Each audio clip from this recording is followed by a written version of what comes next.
millonario inmovilizado y dependiente de su prometida empieza a sospechar del vino que ella le da cada día. Al fingir que lo bebe, descubre una sustancia misteriosa y comienza a recuperar sus movimientos en secreto. La noche de la boda, una grabación revela la verdad y el brindis se convierte en el inicio de su liberación. La tarde caía sobre el barrio de Salamanca, con aquella luz dorada que solo Madrid sabe ofrecer en los días de otoño. Desde los amplios ventanales del apartamento en el 12º piso, Eduardo Balbuena observaba el movimiento de la calle de Serrano sin ver realmente nada. Sus ojos azules, antes tan vivos y determinados, ahora cargaban una opacidad que solo quien ha conocido la libertad y la ha perdido podría comprender. 6 meses. Habían pasado exactamente 6 meses desde el accidente. 6 meses desde que su vida se había dividido en un antes y un después. Antes, Eduardo era el dueño de una de las mayores constructoras del país, un hombre que caminaba por los pasillos del Paseo de la Castellana con la confianza de quien ha construido un imperio desde cero. Después, se convirtió en un prisionero de su propia casa, de su propio cuerpo, confinado a una silla de ruedas que aprendió a odiar con cada fibra de su ser. El apartamento era amplio, decorado con el buen gusto discreto que el dinero bien empleado proporciona. Obras de arte contemporáneo en las paredes, muebles de diseño italiano, una vista privilegiada de la ciudad. Todo perfecto, todo impecable, todo absolutamente vacío de significado cuando se está atrapado dentro de uno mismo. Eduardo tenía 42 años, pero sentía como si hubiera envejecido décadas en aquellos meses de inmovilidad. Su cuerpo, antes atlético y fuerte, ahora dependía de cuidados constantes. Las piernas, que un día subieron montañas y corrieron maratones, ahora yacían inertes, sin respuesta, sin vida. Los médicos habían sido claros, brutalmente claros. La lesión en la médula era permanente. No había vuelta atrás. Las palabras resonaban en su mente todas las noches antes de dormir, pero Eduardo todavía tenía a Rafaela. Rafaela, su prometida dedicada, su compañera incansable, la mujer que no lo abandonó cuando todos esperaban que huyera de esa vida de cuidadora prematura. Rafaela Montero, 34 años, cabello castaño que caía en ondas perfectas sobre los hombros, ojos marrones profundos, una sonrisa que iluminaba cualquier ambiente. Se habían conocido un año antes del accidente, en una fiesta benéfica en el Real Club de la Puerta de Hierro. Ella era relaciones públicas de una galería de arte, inteligente, sofisticada, con ese encanto natural que hacía que todos a su alrededor se sintieran especiales. El noviazgo fue intenso y rápido. 3 meses después, Eduardo ya sabía que quería casarse con ella. La pedida de mano fue en Navacerrada, en un chalet con vistas a las montañas, bajo un cielo estrellado que parecía haber sido pintado especialmente para ellos. Rafaela lloró, rió, dijo que sí, repetidamente mientras él le ponía el anillo de diamantes en el dedo. La boda estaba fijada para julio. Pero entonces vino el accidente. Eduardo todavía recordaba detalles fragmentados de aquella noche. Una reunión que se alargó hasta tarde, la lluvia torrencial en Madrid, las calles resbaladizas, el camión que invadió el carril, el impacto, el sonido del metal retorciéndose y, después, nada. Despertó 3 días después en el hospital, con Rafaela al lado de su cama, sosteniendo su mano, los ojos hinchados de tanto llorar. Todos esperaban que ella se fuera. Una mujer joven, guapa, con toda la vida por delante, no querría quedarse atada a un hombre en silla de ruedas. Pero Rafaela se quedó. No solo se quedó, sino que asumió el papel de cuidadora con una dedicación que conmovió hasta a los médicos más escépticos. Ella organizó toda la adaptación del apartamento, contrató a los mejores fisioterapeutas, lo acompañó a cada consulta, a cada prueba, a cada frustrada sesión de rehabilitación. Y todas las tardes, a las 5 en punto, Rafaela preparaba una copa de vino para Eduardo. Era un ritual que ella había instituido 2 semanas después de que él recibiera el alta del hospital. Decía que era terapéutico, que ayudaba a relajarse, que era bueno para la circulación. A Eduardo no le importaban mucho las dudosas justificaciones médicas. Le gustaba el ritual en sí, ese momento en que Rafaela se sentaba a su lado, conversaban sobre trivialidades, y él podía fingir por unos minutos que todavía tenía una vida normal. El vino era siempre el mismo, un Malbec argentino que Eduardo apreciaba desde antes del accidente. Rafaela guardaba las botellas en una vinoteca climatizada en el despacho y preparaba la copa personalmente, sin delegar nunca esa tarea a nadie. Decía que era un gesto de amor, una forma de cuidarlo con sus propias manos. Eduardo tomó un sorbo del café que se enfriaba en su mesa auxiliar. Su despacho en casa se había transformado en un centro de operaciones adaptado, mesa rebajada, ordenadores de última generación, teléfonos especiales. Él todavía dirigía su empresa, todavía tomaba decisiones que movían millones. Pero todo a distancia, siempre a distancia. Sus socios y directores venían a verlo para reuniones, trayendo informes y presentaciones. Eduardo Balbuena todavía era respetado, todavía era escuchado, pero sabía que había pena en aquellas miradas. Pena disfrazada de admiración, pena enmascarada de respeto profesional. El sonido de la puerta principal abriéndose interrumpió sus pensamientos. Era miércoles, día en que la nueva empleada de la limpieza venía por primera vez. Rafaela lo había mencionado durante el desayuno. La antigua empleada, doña Carmen, se había jubilado después de 20 años de servicios prestados.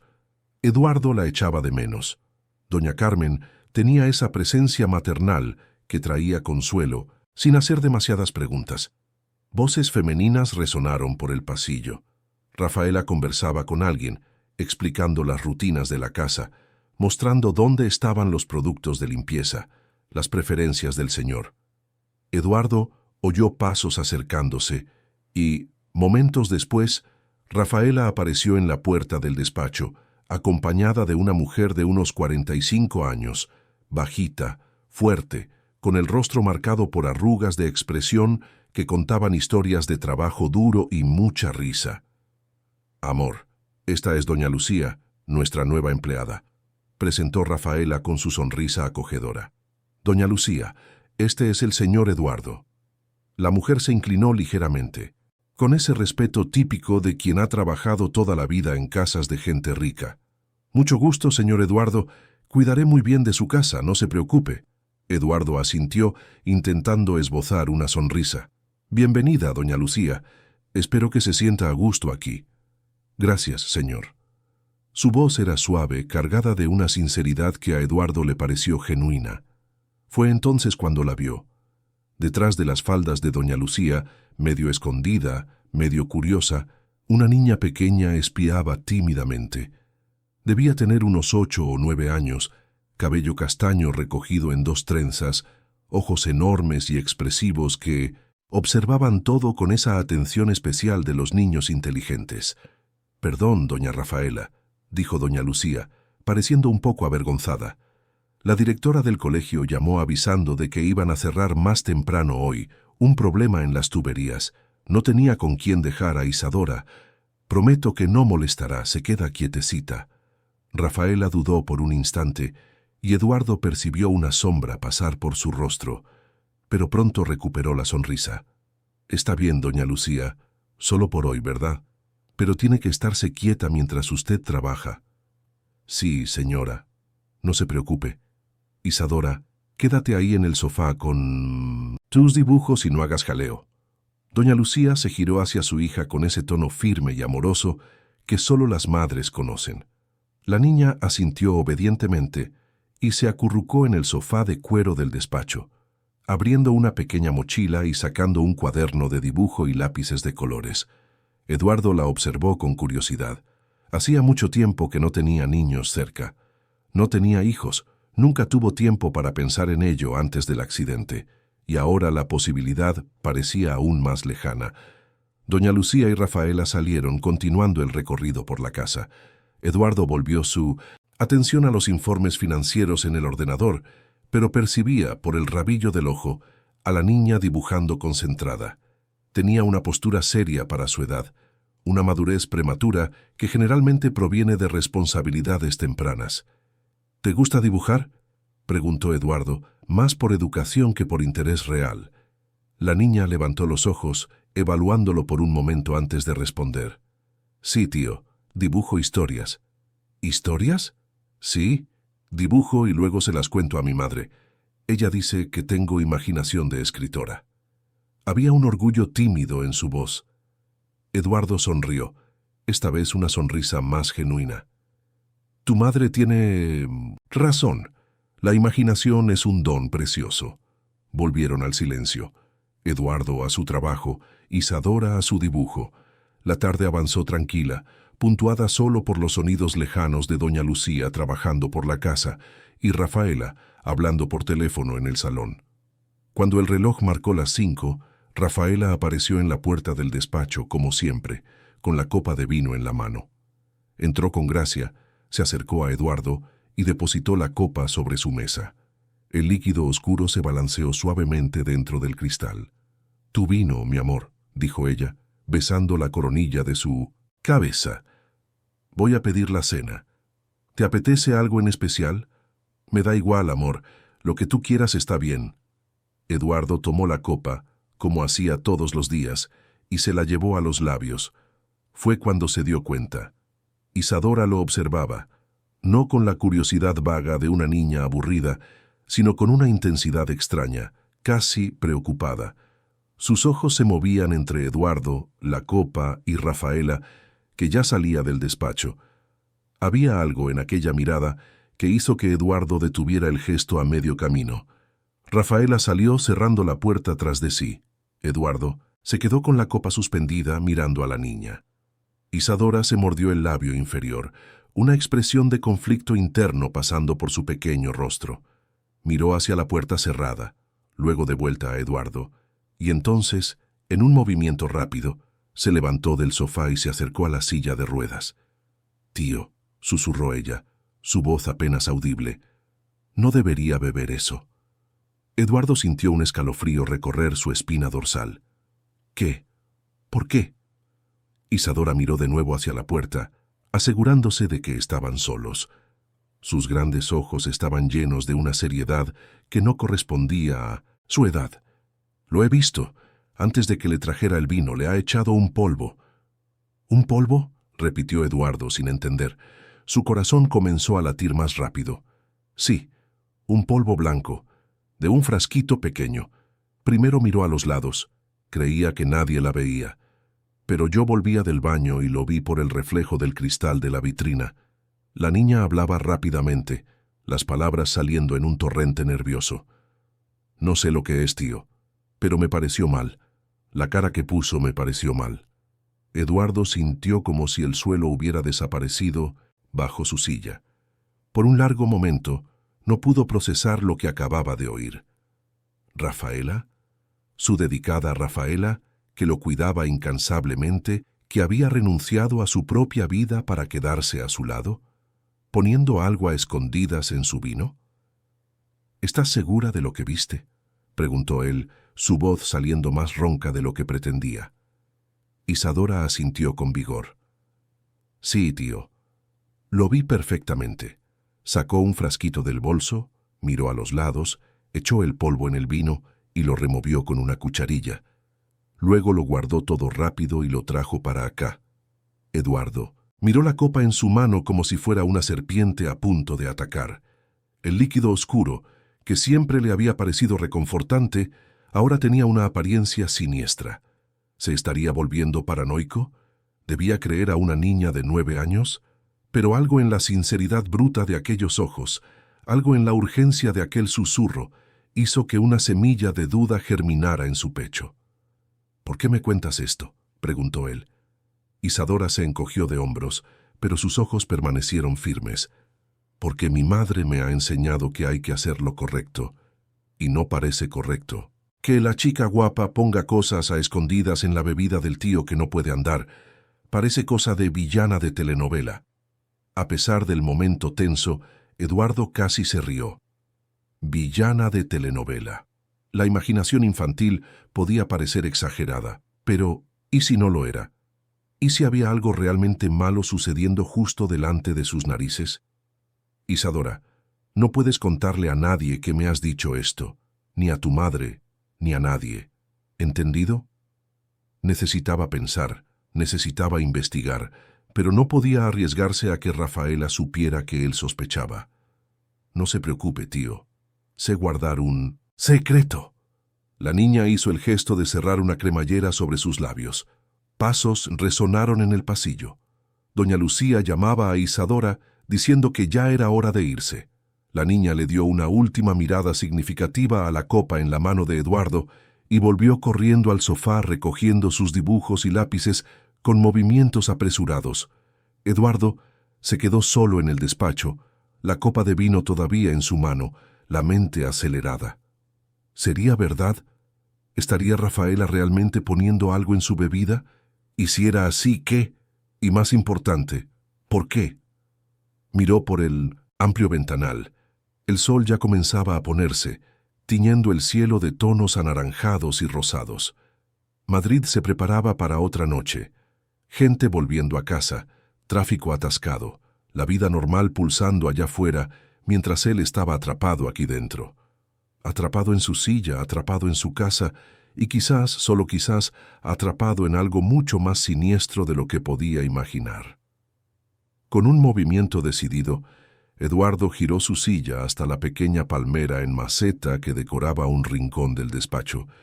Miró hacia la puerta una vez más, asegurándose de que estaba solo, y derramó el contenido de la copa en la tierra de la maceta. El líquido oscuro fue absorbido rápidamente, desapareciendo entre las raíces. Limpió los residuos con un pañuelo de papel y volvió a su posición original. Cuando Rafaela regresó, minutos después, encontró la copa vacía sobre la mesa como siempre. ¿Te lo has acabado todo?, preguntó ella, sonriendo mientras recogía la copa. Hoy has bebido más rápido de lo normal. Tenía sed, mintió Eduardo forzando una sonrisa. Observó su rostro con atención, buscando cualquier señal, cualquier indicio de que las palabras de Isadora eran verdad. Pero Rafaela era la misma de siempre. Guapa, cariñosa, atenta. «Qué bien, amor. La cena llegará en media hora, te ayudo a ir al salón». Se acercó posicionándose para ayudarlo en la transferencia de la silla. Sus manos tocaron los brazos de Eduardo con la familiaridad de quien ha repetido ese gesto cientos de veces. Mientras era empujado por el pasillo, Eduardo sintió una sensación extraña, una mezcla de miedo y algo más. Algo que no podía nombrar. En los últimos días, no, en las últimas semanas, había sentido cosas extrañas. Hormigueos muy leves en las piernas, tan sutiles que pensó que eran imaginación. A veces, cuando estaba acostado, por la noche, tenía la impresión de poder mover un dedo del pie. Pero cuando lo intentaba conscientemente, no pasaba nada. Los médicos habían dicho que era común tener sensaciones fantasma, que el cerebro a veces inventaba señales que no existían como forma de compensar la pérdida. Pero ¿y si no eran fantasmas? ¿Y si había algo que estaba impidiendo su recuperación? Algo que ingería todos los días, confiado, sin cuestionar. La cena fue tranquila, como siempre. Hablaron de banalidades, de su día de trabajo, de los planes de ella para reformar la habitación de invitados. Rafaela estaba animada, hablando de telas y colores, mostrando fotos en el móvil de muebles que le gustaría comprar. Parecía genuinamente feliz, genuinamente enamorada. ¿Cómo alguien así podría estar envenenando a su propio prometido? Pero la duda estaba plantada ahora, creciendo como una mala hierba en tierra fértil. Eduardo observaba cada gesto, cada palabra, cada mirada de Rafaela con nuevos ojos. Buscaba inconsistencias, buscaba pistas, intentaba leer entre líneas en cada sonrisa. Aquella noche, cuando Rafaela lo ayudó a acostarse, Eduardo fingió dormir más temprano de lo normal. La oyó ir al baño, oyó el agua de la ducha, oyó sus pasos suaves volviendo a la cama. Se acostó a su lado como todas las noches, su cuerpo cálido acurrucándose contra el suyo. Su respiración pronto se volvió regular, profunda, indicando que dormía. Eduardo se quedó despierto durante horas, los ojos fijos en el techo oscuro, la mente girando en círculos. Necesitaba descubrir la verdad. Necesitaba saber si se estaba volviendo loco o si realmente estaba sucediendo algo muy malo. Pero, ¿cómo? ¿Cómo investigar cuando no puedes ni salir de la cama solo? ¿Cómo descubrir la verdad cuando dependes completamente de la persona de la que sospechas que está intentando hacerte daño? Al día siguiente, jueves, Eduardo se despertó con una determinación que no sentía desde hacía meses. Rafaela lo ayudó con la rutina matutina, con el baño adaptado, con la transferencia a la silla. Todo igual, todo familiar. Pero ahora había una distancia, un espacio invisible entre ellos que antes no existía. Durante la mañana, mientras Rafaela salía para resolver algunos asuntos de la oficina de diseño de interiores que mantenía, Eduardo se quedó solo. Usó ese tiempo para pensar, para planificar.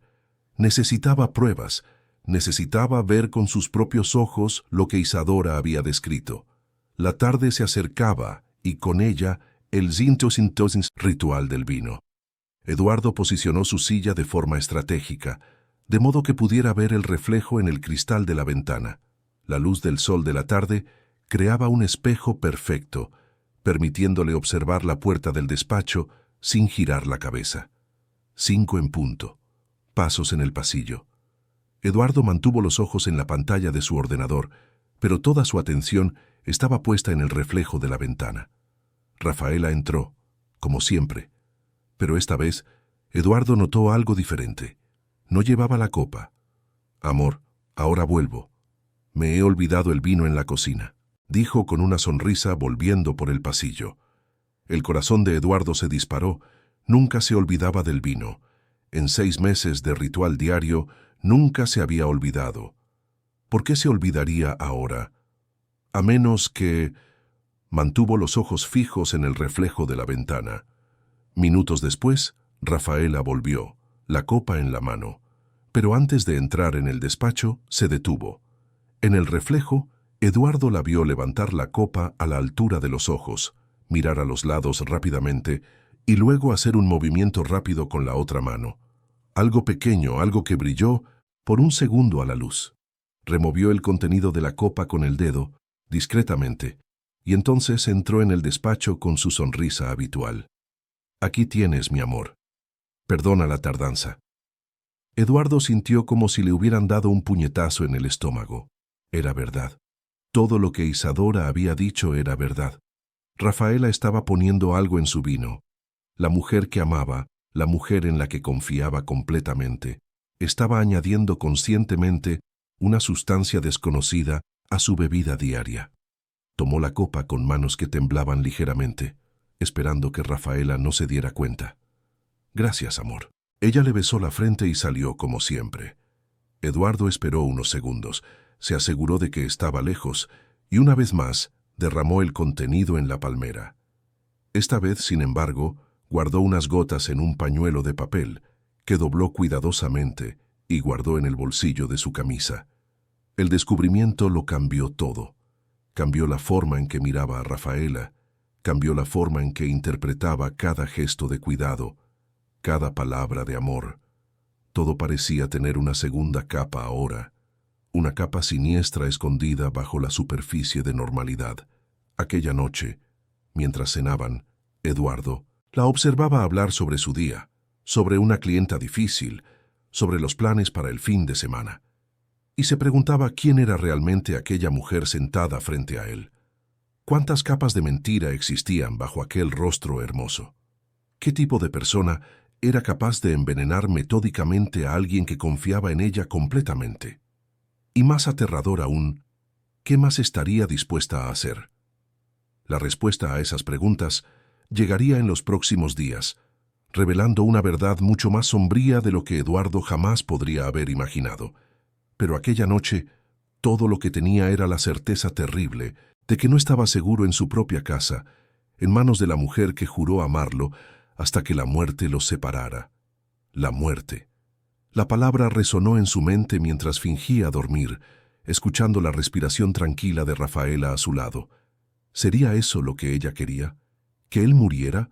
¿Pero por qué? ¿Qué ganaría ella con su muerte? Las preguntas lo mantuvieron despierto hasta las primeras horas de la madrugada, cuando finalmente el cansancio venció a la ansiedad y cayó en un sueño agitado, lleno de pesadillas con copas de vino que se transformaban en serpientes y sonrisas que escondían colmillos afilados. El sol nació sobre Madrid, indiferente a los dramas personales que se desarrollaban en los apartamentos de lujo del barrio de Salamanca. La ciudad despertaba para un día más, ruidosa y caótica como siempre, y dentro de un apartamento en el 12º piso, un hombre atrapado en una silla de ruedas despertaba a la terrible conciencia de que su lucha por la supervivencia apenas estaba comenzando. Si esta historia te ha interesado, no te olvides de suscribirte a nuestro canal y dinos desde qué ciudad nos estás viendo. Continuando, los días siguientes fueron una delicada danza entre el fingimiento y el descubrimiento. Eduardo se convirtió en un actor en su propia vida, representando el papel del prometido confiado y dependiente, mientras su mente trabajaba frenéticamente entre bastidores. Cada tarde, a las 5, Rafaela traía la copa de vino con su sonrisa radiante, y Eduardo la aceptaba con falsa gratitud, esperando el momento de desechar el líquido sospechoso.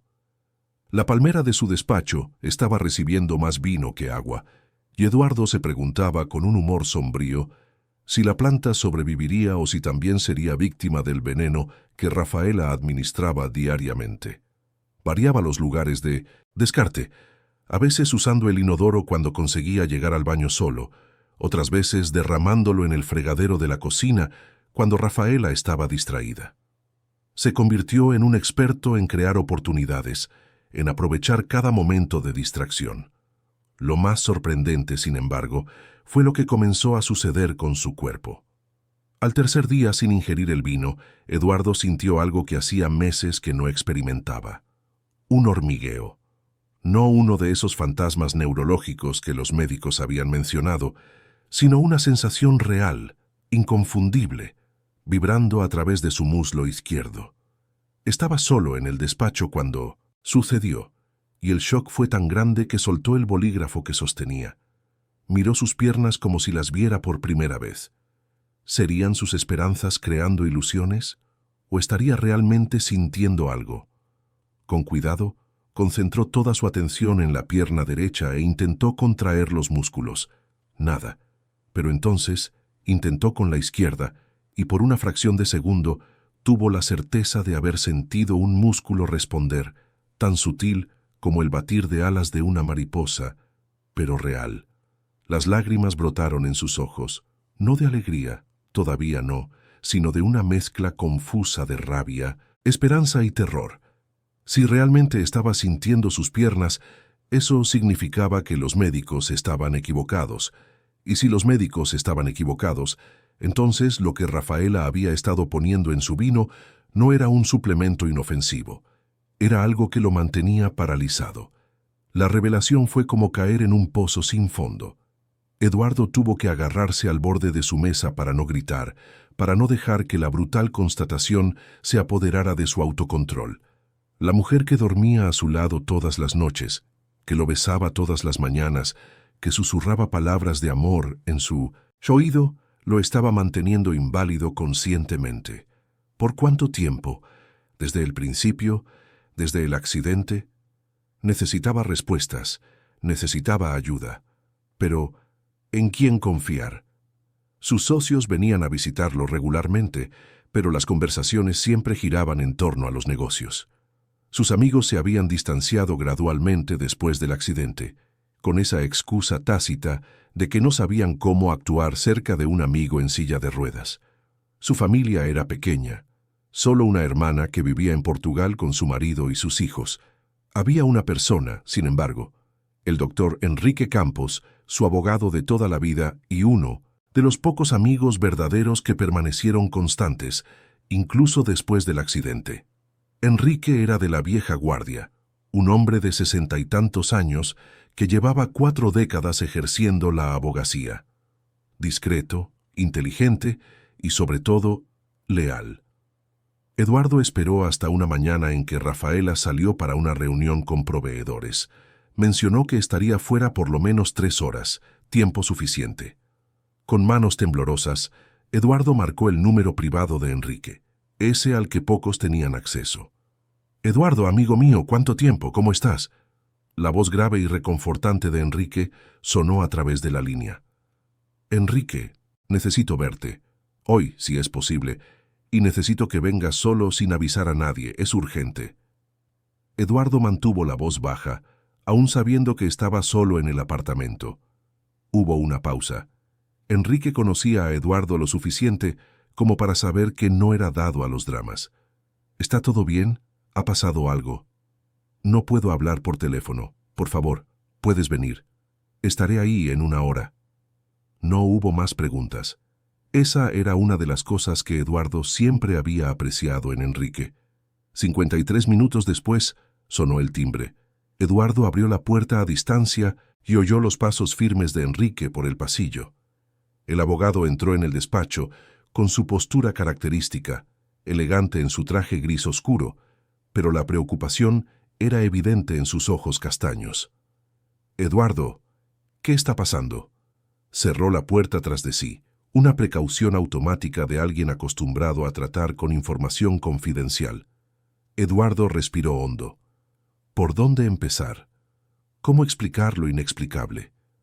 «Enrique, sé que lo que voy a contarte va a parecer una locura, pero necesito que me escuches hasta el final antes de decir nada».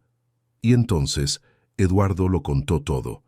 La niña, el susurro, las observaciones, el vino descartado, las sensaciones regresando a sus piernas.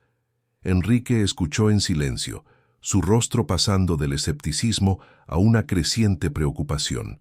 Cuando Eduardo terminó, Enrique se quedó en silencio por largos momentos, procesando. «Eduardo, ¿entiendes la gravedad de lo que me estás diciendo? Si esto es verdad, Rafaela no solo está cometiendo un delito, ella está... Esto es intento de homicidio por envenenamiento». «Lo sé. Por eso necesito pruebas. Necesito saber qué está poniendo en el vino y por qué. Y necesito hacerlo sin que ella sospeche nada». Eduardo se inclinó hacia adelante, la urgencia trasluciéndose en su voz. Enrique se levantó y comenzó a caminar por el despacho, sus manos entrelazadas a la espalda, en el gesto pensativo que Eduardo reconocía de décadas de convivencia.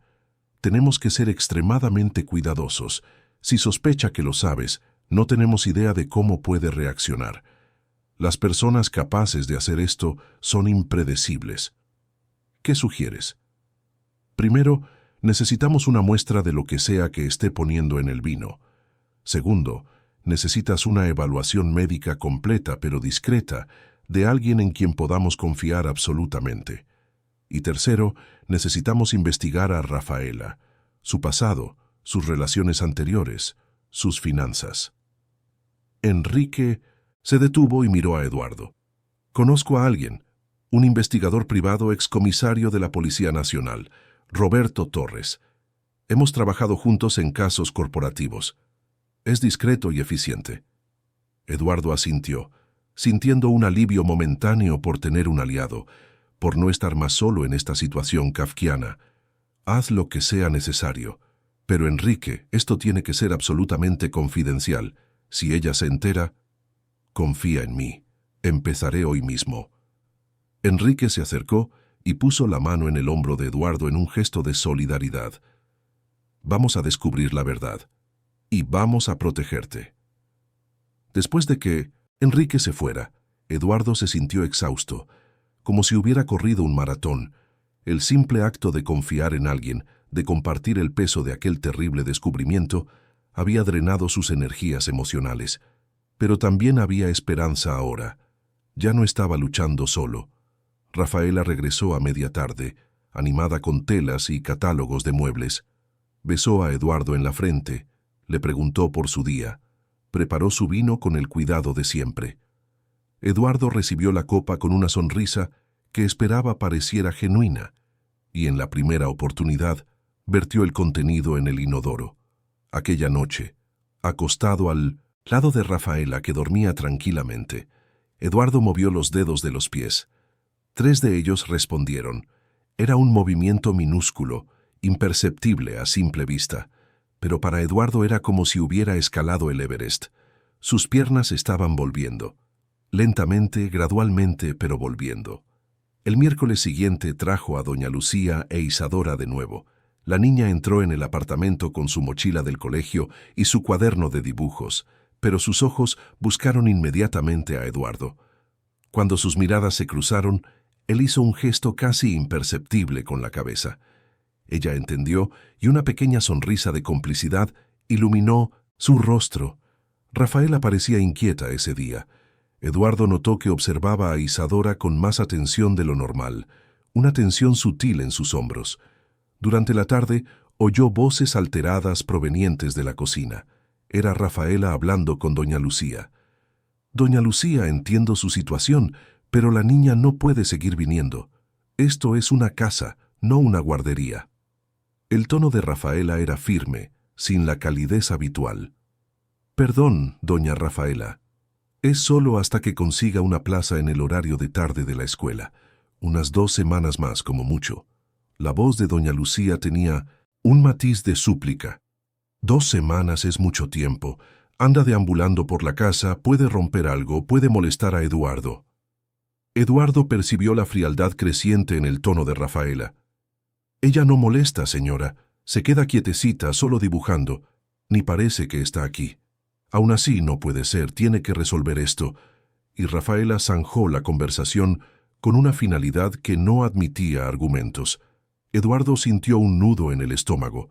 Rafaela estaba intentando alejar a Isadora. ¿Por qué? ¿Sería solo una cuestión de conveniencia o había algo más? ¿Sospecharía que la niña había visto algo? Su paranoia estaba aumentando, pero ¿era realmente paranoia o instinto de supervivencia? 2 días después, la situación explotó. Eduardo estaba en su despacho cuando oyó gritos provenientes de la entrada del apartamento. Giró su silla hasta donde podía ver el pasillo. Rafaela estaba en la puerta, sosteniendo algo en sus manos, su rostro contorsionado por la ira. «¿Cómo te atreves? Después de todo lo que hemos hecho por ti, confié en ti para entrar en mi casa». Rafaela le gritaba a una doña Lucía pálida y temblorosa. «Yo no he cogido nada, doña Rafaela. Lo juro por Dios, nunca le he robado nada a nadie». Las lágrimas corrían por el rostro de la empleada. «Entonces, ¿cómo explicas esto en tu bolsillo?» Rafaela agitó lo que parecía ser una pulsera de oro. «Mi pulsera, que estaba en mi cómoda. No sé cómo ha llegado eso ahí. Yo no la cogí, tiene que creerme». Doña Lucía sollozaba, sus manos temblando. Eduardo observaba la escena con creciente horror. Conocía esa pulsera. Rafaela la usaba a menudo. Pero doña Lucía no parecía capaz de robar. Había algo profundamente equivocado en esa situación. «Coge tus cosas y sal de mi casa ahora mismo. Y puedes dar gracias de que no voy a llamar a la policía, pero solo porque me da pena tu hija». Rafaela arrojó un billete al suelo. «Aquí tienes lo que te debo, ahora lárgate de aquí». Doña Lucía recogió el dinero con dignidad herida, sus manos todavía temblando. Isadora apareció corriendo desde el salón, sus grandes ojos abiertos de par en par por el miedo.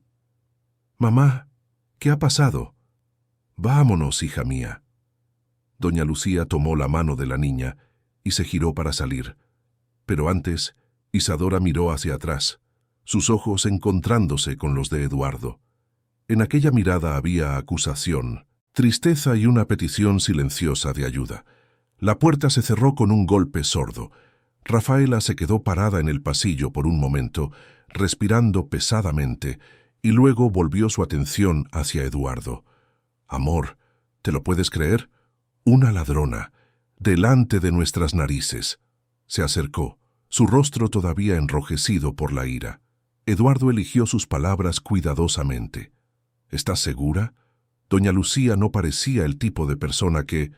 «Eduardo, le he sacado mi pulsera del bolsillo de su delantal. ¿Qué más necesitas?» Se le daba bien fingir, eso sí. Rafaela sacudió la cabeza, como si estuviera decepcionada de su propia ingenuidad, pero Eduardo no lo creyó, ni por un segundo. Vio la desesperación genuina en el rostro de doña Lucía, la confusión real en sus ojos, Y lo más importante, vio cómo Rafaela estaba ansiosa por deshacerse de Isadora en las últimas semanas. Aquello fue una trampa, estaba seguro de ello. Rafaela estaba eliminando testigos. La constatación cayó sobre Eduardo como una tonelada de ladrillos. Si ella era capaz de montar una situación para despedir a una empleada inocente, ¿qué más sería capaz de hacer? Aquella noche, mientras Rafaela dormía, Eduardo se quedó despierto planeando su próximo movimiento. Necesitaba pruebas concretas. Necesitaba el frasco, la sustancia, lo que fuera que Rafaela estuviera usando. Al día siguiente, cuando ella saliera, iba a buscar. La oportunidad llegó el viernes por la mañana. Rafaela tenía una reunión importante con un cliente potencial, un proyecto grande que requeriría al menos 4 horas de su atención. Salió a las 9 de la mañana, dejando a Eduardo solo en el silencioso apartamento. Esperó 15 minutos, asegurándose de que no volvería por haber olvidado algo. Entonces comenzó su búsqueda. El apartamento era grande, pero Eduardo conocía cada rincón. Empezó por el dormitorio, por el armario de Rafaela. Registró bolsos, cajones, cajas de zapatos. Nada. La búsqueda era lenta y frustrante. Su movilidad limitada transformaba cada movimiento en un desafío.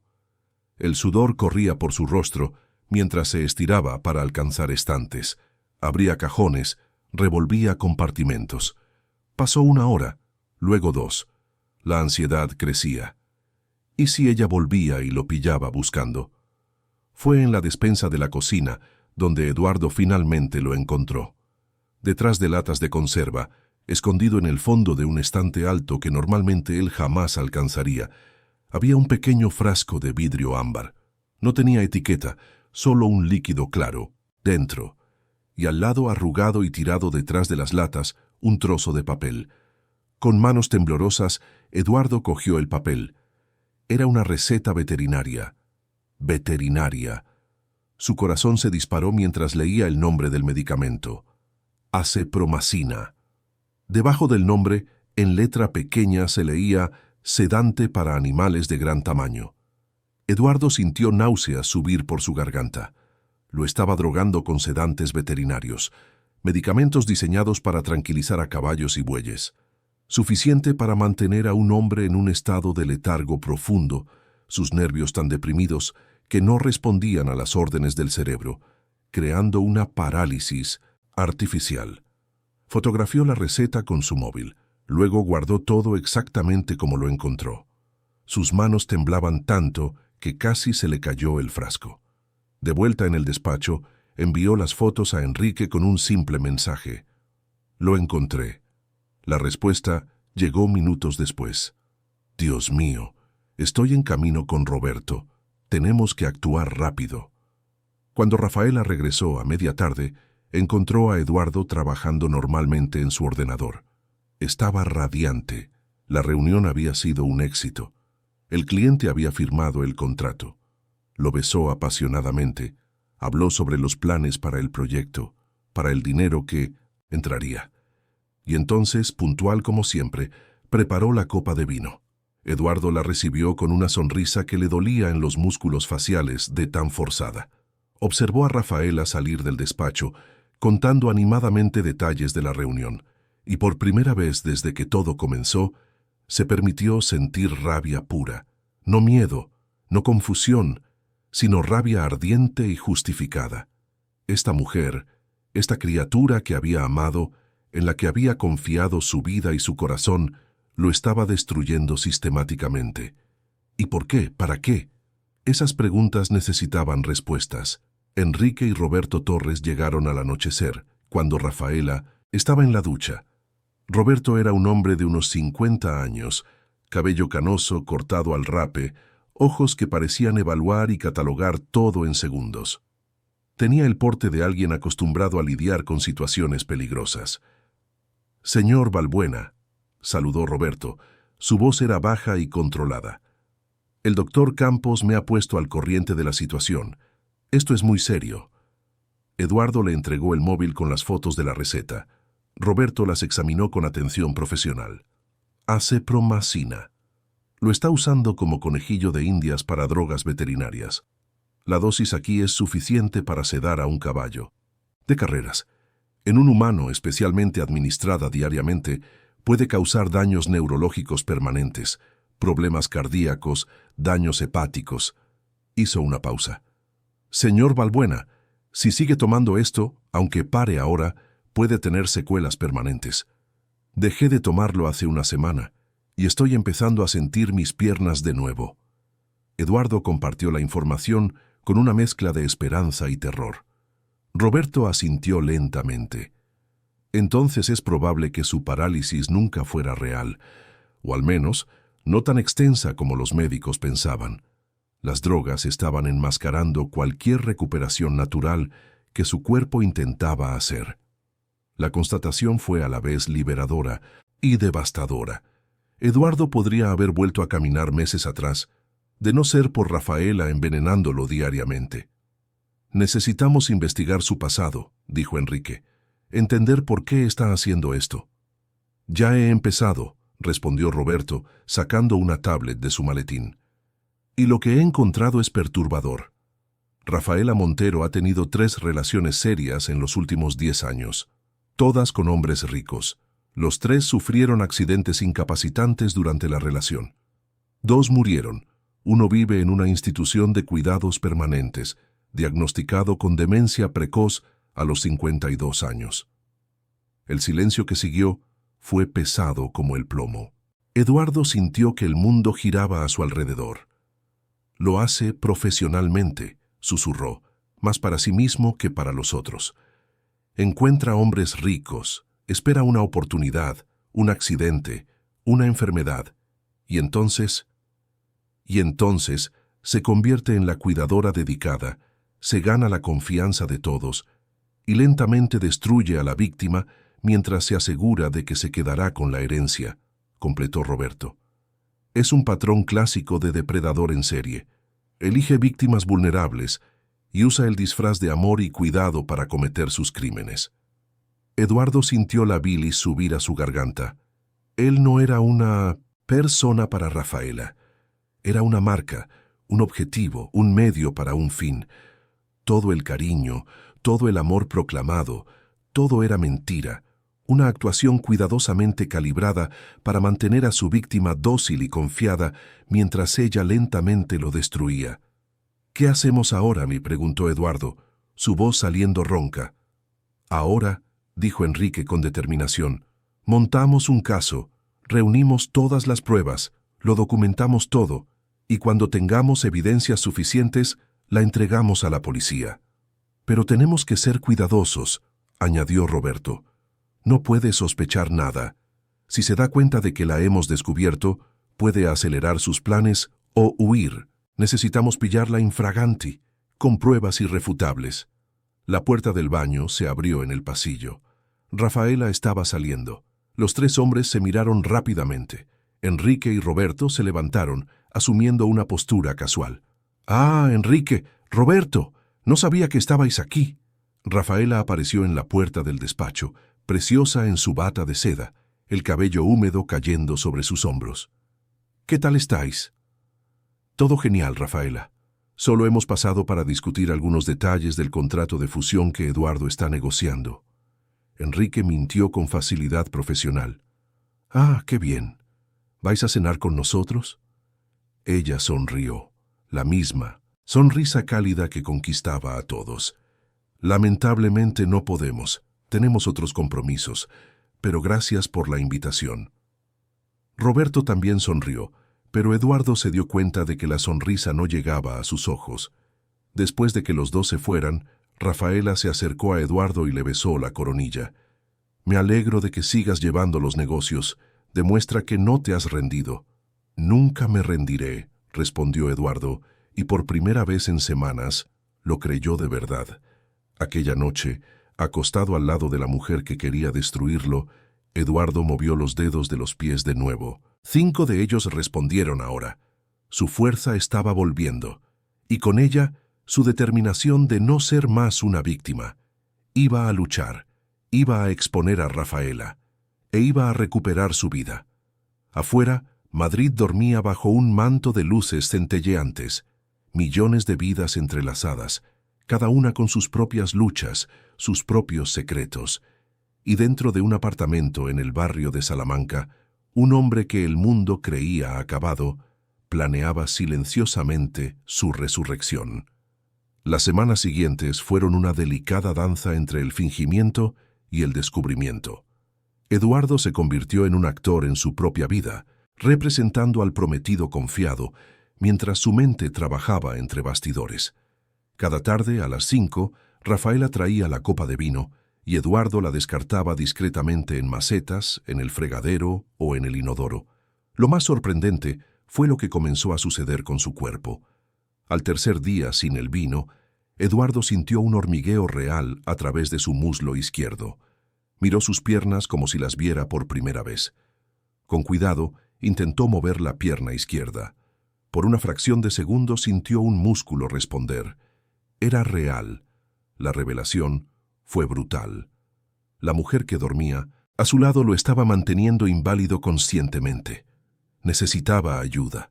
El doctor Enrique Campos, su abogado y amigo de toda la vida, sería la persona adecuada. Eduardo esperó a que Rafaela saliera para una reunión. Con manos temblorosas, llamó a Enrique. «Necesito verte. Hoy, si es posible. Solo. Es urgente». 53 minutos después, Enrique entró en el despacho, la preocupación evidente en sus ojos. Eduardo respiró hondo y lo contó todo. La niña, el susurro, el vino descartado, las sensaciones que regresaban. Enrique escuchó en silencio, su rostro pasando del escepticismo a la alarma. «Eduardo, si esto es... ¿verdad? Es intento de homicidio por envenenamiento», dijo Enrique. «Necesito traer a Roberto Torres, investigador privado y excomisario. Es discreto y eficiente». En los días siguientes, Eduardo continuó fingiendo. Aquella noche, movió 3 dedos de los pies. Sus piernas estaban volviendo. El miércoles siguiente trajo a doña Lucía e Isadora de nuevo. Rafaela parecía inquieta, observando a Isadora con tensión. Durante la tarde, Eduardo oyó voces alteradas en la cocina. «Doña Lucía, la niña no puede seguir viniendo. Esto es una casa, no una guardería», decía Rafaela fríamente. 2 días después, llegaron gritos desde la entrada. Rafaela acusaba a doña Lucía de robar una pulsera. «Yo no he cogido nada, lo juro por Dios», lloraba la empleada. Eduardo observaba horrorizado. Era una trampa. Rafaela estaba eliminando testigos. Isadora miró hacia atrás antes de salir, sus ojos encontrándose con los de Eduardo con una petición silenciosa de ayuda. Eduardo supo que necesitaba el frasco, la sustancia que Rafaela usaba. El viernes, cuando Rafaela salió para una larga reunión, Eduardo comenzó su búsqueda meticulosa. Fue en la despensa de la cocina donde encontró, escondido detrás de unas latas, un frasco de vidrio ámbar y un papel arrugado. Era una receta veterinaria. Acepromacina, sedante para animales de gran tamaño. Eduardo sintió náuseas. Lo estaba drogando con medicamentos veterinarios. Lo fotografió todo y se lo envió a Enrique. Lo encontré. Enrique y Roberto llegaron esa noche. Roberto examinó las fotos. Acepromacina. Dosis suficiente para sedar a un caballo. En humanos, administrada diariamente, causa daños graves. Pero si has parado y estás sintiendo las piernas, tu parálisis probablemente nunca fue completa. Las drogas enmascaraban tu recuperación. «Ya he investigado a Rafaela», continuó Roberto mostrando su tablet. 3 relaciones anteriores con hombres ricos. Todos sufrieron accidentes incapacitantes. 2 fallecieron. 1 vive en una institución. Es un patrón de depredador en serie. El mundo de Eduardo giró. Era solo una víctima más. «¿Qué hacemos?» «Montamos un caso sólido, pero necesitamos pillarla infraganti», dijo Enrique. Cuando Rafaela apareció, los 3 fingieron una conversación de negocios. Después de que se fueran, Eduardo movió 5 dedos de los pies. Su fuerza regresaba. Iba a luchar. En los días siguientes, trazaron un plan. Necesitaban una confesión grabada. Enrique localizó a doña Lucía en Lavapiés. Sus vidas habían empeorado desde el despido. En una cafetería discreta, Eduardo le explicó todo. Doña Lucía lloró al saber la verdad. Roberto propuso el plan. Isadora, con una grabadora escondida, volvería al apartamento. Una visita inocente. Rafaela, sintiéndose superior, podría exponerse. Tras garantías de seguridad, doña Lucía aceptó a regañadientes. Isadora llevaría 2 grabadoras, una obvia como señuelo, otra cosida en el forro de la mochila. El día señalado, cuando sonó el timbre, el corazón de Eduardo se disparó. «Hola, doña Rafaela. Soy yo, Isadora. ¿Puedo hablar con usted?». Tras dudar, Rafaela dejó entrar a la niña. En el salón, Isadora actuó perfectamente. «Mi madre no robó la pulsera. ¿Usted me cree?». «Isadora, querida, la encontré en su delantal. Pero usted la puso ahí. Yo la vi. Y también la vi echarle polvo al vino del tío Eduardo». El aire cambió. Rafaela se inclinó, sus ojos entrecerrándose. «Eres muy lista, pero ¿sabes lo que les pasa a las niñas demasiado listas? Acaban haciéndose daño». «¿Me va a hacer daño? ¿Quién te creería a ti? El tío Eduardo está tan atiborrado de sedantes que apenas sabe qué día es. En unos meses no recordará ni su propio nombre. Y entonces todo será mío». La máscara cayó por completo. «¿Quieres la verdad? Sí, le pongo medicamentos en el vino, todos los días. Y seguiré hasta que sea tan dependiente que no pueda respirar solo. Y cuando nos casemos aumentaré la dosis». ¿Por qué hace eso? Porque los hombres ricos y solitarios son blancos fáciles. Eduardo es el cuarto, ¿sabías? Y cada uno fue más fácil que el anterior. Su sonrisa era venenosa. Si muriera sería una tragedia, la viuda llorosa con la herencia, pero prefiero mantenerlos vivos lo suficiente para que firmen todos los papeles. Fue entonces cuando Rafaela se fijó en la mochila. «¿Qué tienes ahí?». Encontró la grabadora obvia y la aplastó. «Pequeña víbora, fuera de aquí. Y si tú o tu madre volvéis a aparecer, te aseguro que os arrepentiréis». Isadora salió corriendo. En el dormitorio, Eduardo había oído suficiente. Le envió un mensaje a Enrique. «¿Qué ha pasado?». «Lo tenemos todo. Rafaela ha confesado todo». Eduardo cerró los ojos, aliviado. Tenían las pruebas. La boda estaba fijada para dentro de 2 semanas. Tenían ese tiempo para convertir a la cazadora en presa. Esa noche, Eduardo durmió profundamente. Finalmente tenía un arma. Tenía la verdad grabada, indiscutible. Y la verdad era más poderosa que cualquier veneno. Los 13 días hasta la boda fueron los más tensos de la vida de Eduardo. Cada mañana se despertaba al lado de Rafaela, observando su rostro sereno, y se preguntaba cómo alguien tan hermoso podía albergar tanta oscuridad. Era vivir con una serpiente, sabiendo que un movimiento en falso podría desencadenar un ataque fatal. Rafaela parecía más animada que nunca. La boda consumía sus conversaciones. Hablaba de flores, del menú, de la luna de miel en Navacerrada. Eduardo fingía entusiasmo, firmaba cada cheque, pero por dentro cada palabra era ceniza. Enrique, Roberto y un fiscal trabajaban construyendo el caso.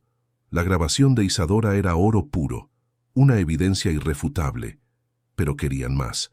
Querían pillarla en el acto, preparando el vino envenenado. Querían un caso tan sólido que ningún abogado pudiera crear una duda. El plan era simple.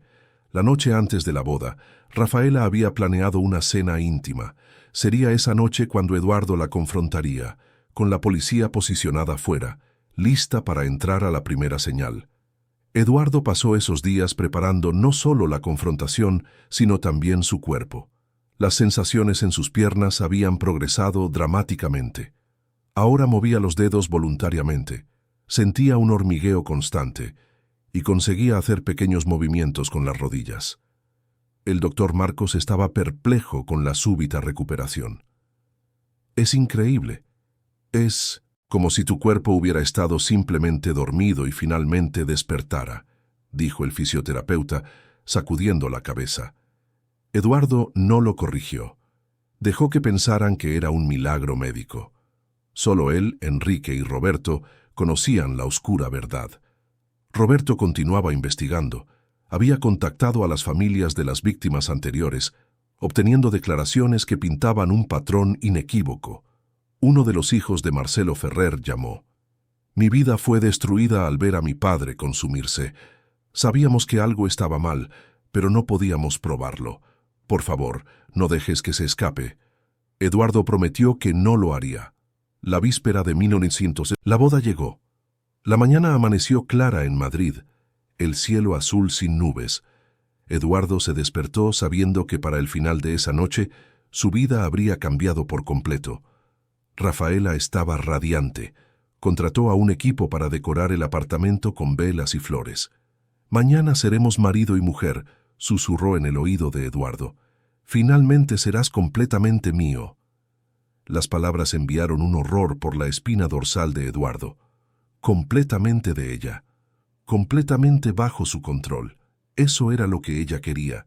Una propiedad para manipular hasta que no quedara nada más que un vacío que firma cheques. La tarde transcurrió en preparativos. Eduardo hizo las últimas llamadas. Confirmó los detalles con Enrique y Roberto. Todo estaba listo. La policía estaría posicionada a las 8. Eduardo tendría un botón de pánico en el bolsillo, un toque y entrarían en el apartamento. A las 7 Rafaela comenzó los preparativos finales. Había encargado comida de un restaurante sofisticado. La mesa estaba puesta con porcelana y cristales. Las velas creaban una atmósfera íntima. Sonaba música suave. Era la escena perfecta de un romance, excepto por la podredumbre bajo la superficie. Eduardo se vistió con una camisa social azul claro. Si iba a confrontar a su demonio, lo haría con dignidad. Rafaela apareció con un vestido rojo deslumbrante. «Estás preciosa», dijo él, porque era verdad. El monstruo llevaba una máscara hermosa. La cena comenzó tranquilamente. Hablaron de trivialidades, recordaron momentos. Rafaela reía con facilidad, tocando la mano de Eduardo. Era una actriz magistral. Cada gesto perfectamente calibrado para transmitir amor. «Voy a por el vino», anunció después del entrante. «He guardado una botella especial. Un Burdeos de 1982 que costó una fortuna, pero te mereces lo mejor». Desapareció en la cocina. Eduardo tocó discretamente el botón de pánico. Un toque. Afuera, Roberto recibió la señal y alertó a la policía. 5 minutos. Rafaela volvió con 2 copas de vino tinto. «Un brindis, por nuestro futuro juntos, por una vida de amor y felicidad». Eduardo levantó su copa pero no bebió. «Rafaela, antes de brindar, necesito preguntarte algo». «Claro, amor. ¿Qué es? ¿Me quieres?» La pregunta salió simple, directa. Rafaela se rió.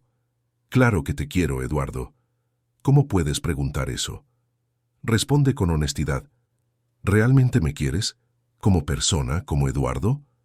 Algo cambió en su rostro. La risa murió. «Amor, ¿está todo bien? ¿Estás nervioso? Responde a la pregunta. ¿Me quieres o soy solo uno más?» Dejó la copa con fuerza. «Eduardo, ¿qué está pasando? Porque necesito saber la verdad. ¿Me quieres o soy solo otro hombre rico que has elegido como objetivo? Otra víctima». El silencio fue absoluto. Rafaela se quedó inmóvil. Solo sus ojos se movían evaluando. «No sé de qué estás hablando», dijo, pero su voz había perdido la calidez. «Creo que sí lo sabes. Sé lo del polvo en mi vino. Sé que es acepromacina, un sedante veterinario. Sé que me has estado drogando durante meses, manteniéndome paralizado artificialmente». El rostro de Rafaela palideció. «Eduardo, ¿quién te ha metido esas ideas absurdas en la cabeza?» «Isadora me avisó. Te vio poniendo el polvo». «Esa niña», siseó Rafaela.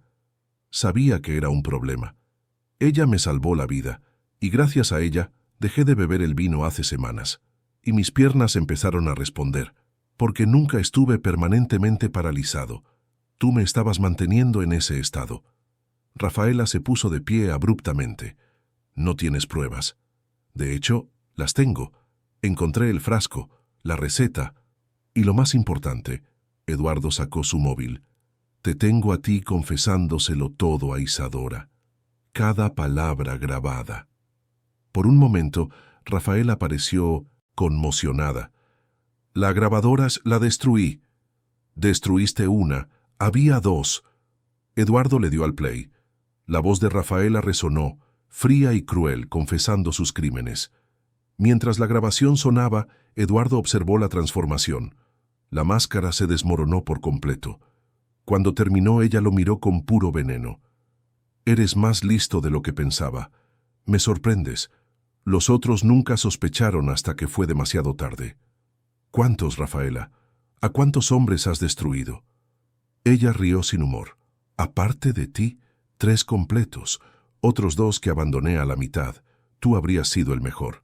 Tu fortuna, tus contactos. Habría vivido como una reina. ¿Pero por qué? ¿Por qué? Se inclinó ella. Porque los hombres como tú sois patéticos, desesperados, fáciles de manipular. Porque es más fácil casarse con el dinero, y porque soy buena en esto. Fue entonces cuando la puerta se abrió de golpe. Roberto entró seguido por 4 policías. Rafaela se giró, sus ojos abriéndose de par en par. Rafaela Montero queda detenida por intento de homicidio, envenenamiento y fraude, anunció un policía. No, Eduardo, ayúdame. Amor, por favor, gritó retrocediendo. Pero la súplica era tan falsa como todo en ella. Eduardo la observó ser esposada, ser leídos, sus derechos, ser escoltada hacia afuera. Gritó amenazas, luego súplicas, luego insultos, pero nada importaba. El juego había terminado. Después de que se la llevaran, el apartamento quedó extrañamente vacío. Enrique entró. Se acabó, Eduardo, se acabó. Gracias, amigo mío, por todo. En los días siguientes la historia dominó los titulares. Se identificaron más víctimas, se descubrieron más crímenes. El juicio fue rápido. Con la grabación y las pruebas, no había duda. Rafaela fue condenada a 28 años de prisión. Eduardo se centró en su recuperación. Con los sedantes interrumpidos, su cuerpo respondió notablemente. La fisioterapia intensiva trajo un progreso constante. El doctor Marcos documentaba cada etapa, maravillado. Eduardo también reparó los daños colaterales. Le ofreció a doña Lucía e Isadora un apartamento sin alquiler y un fondo de educación. «Usted no tiene por qué», lloró doña Lucía. «Ustedes me salvaron la vida. Esto es lo mínimo». Pasaron los meses. El invierno dio paso a la primavera. Eduardo continuaba su rehabilitación con determinación. Cada día traía victorias. Primero, se puso de pie con apoyo. Luego, dio un paso tambaleante, pero un paso. Fue en octubre, 6 meses después de la detención, cuando sucedió.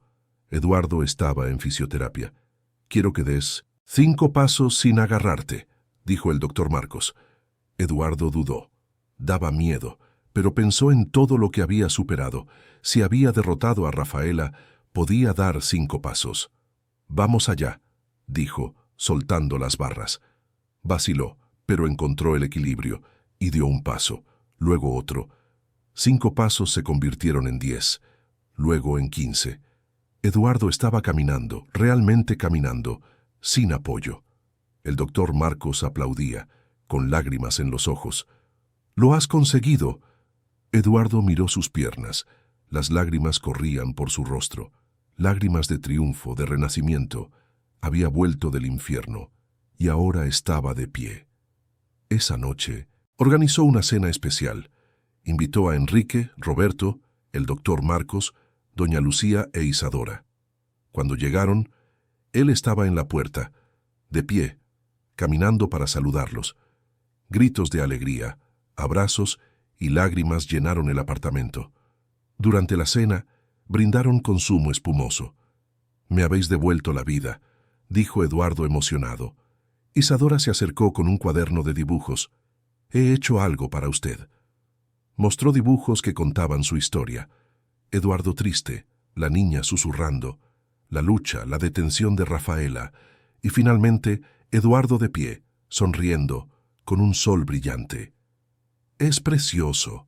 ¿Puedo quedármelo?» «Lo hice para usted, para que nunca olvide que siempre se puede empezar de nuevo». Eduardo abrazó a la niña, maravillado con su sabiduría. Los meses continuaron. Eduardo volvió a la oficina gradualmente, reestructuró su empresa, implementó nuevos proyectos, pero también cambió sus prioridades. Creó una fundación para víctimas de abuso, hizo donaciones significativas, usó su plataforma para hablar sobre depredadores. Por primera vez en años, Eduardo era genuinamente feliz. No una felicidad superficial, sino profunda, la que viene del propósito, de las conexiones reales, de haber sobrevivido a lo peor y emergido más fuerte. Un año después de la detención, Rafaela intentó contactarlo desde la cárcel. Una carta llena de excusas, alegaciones de arrepentimiento. Eduardo la leyó una vez, la rompió en pedazos y la tiró a la basura. No había espacio para el veneno del pasado. Uno de los hijos de Marcelo llamó. Quería agradecerle por tener el coraje de exponerla. Mi padre nunca estará bien, pero saber que ha sido castigada nos da paz. Eduardo colgó con lágrimas. No se trataba solo de él, se trataba de todas las víctimas, de todas las familias que merecían justicia. Esa tarde, Eduardo caminó hasta el Parque del Retiro, no en silla, no con bastón, sino con sus propias piernas. El sol brillaba sobre Madrid. Los niños jugaban, las parejas paseaban, la vida sucedía. Eduardo se detuvo frente al estanque, observando los patos, y sintió una gratitud pura, por estar vivo, por estar de pie, por haber sido salvado. Su móvil sonó. Era Isadora. Tío Eduardo, he sacado un 10 en la redacción. La profesora dijo que escribo muy bien. Claro que sí, pequeña. Eres brillante. Sigue escribiendo. El mundo necesita gente valiente como tú. Usted también es valiente y lo admiro mucho. Después de colgar, Eduardo continuó caminando, paso tras paso, fuerte y seguro, a través del parque, a través de la vida, a través del futuro reconquistado. El pasado ya no lo definía, Rafaela ya no lo definía. Él se definía por su superación, por su elección de transformar el trauma en propósito. El sol comenzó a ponerse, pintando el cielo en tonos de naranja y rosa. Y Eduardo, que un año atrás lo había perdido casi todo, ahora estaba de pie bajo ese cielo, completamente libre, completamente vivo, completamente renacido. Paso a paso, había reconstruido no solo sus movimientos, sino su vida entera. Y al mirar aquella puesta de sol, Eduardo Balbuena supo que cada paso había valido la pena. Fin de la historia. Queridos oyentes, esperamos que la historia de Eduardo Balbuena, Rafaela y la valiente pequeña Isadora haya tocado vuestro corazón. Si os habéis emocionado con este viaje de superación, traición y renacimiento, dejad vuestro like, suscribíos al canal y contadnos en los comentarios qué es lo que más os ha marcado de esta historia. Todos los días traemos historias intensas como esta, que revelan el lado más profundo del alma humana, explorando temas de coraje, justicia y la fuerza que encontramos incluso en los momentos más difíciles. Cada historia es una lección de vida, una reflexión sobre los desafíos que enfrentamos y la esperanza que nos mueve. Os esperamos en el próximo episodio, con otra narrativa que removerá vuestras emociones y os hará reflexionar sobre el poder de la verdad y la perseverancia.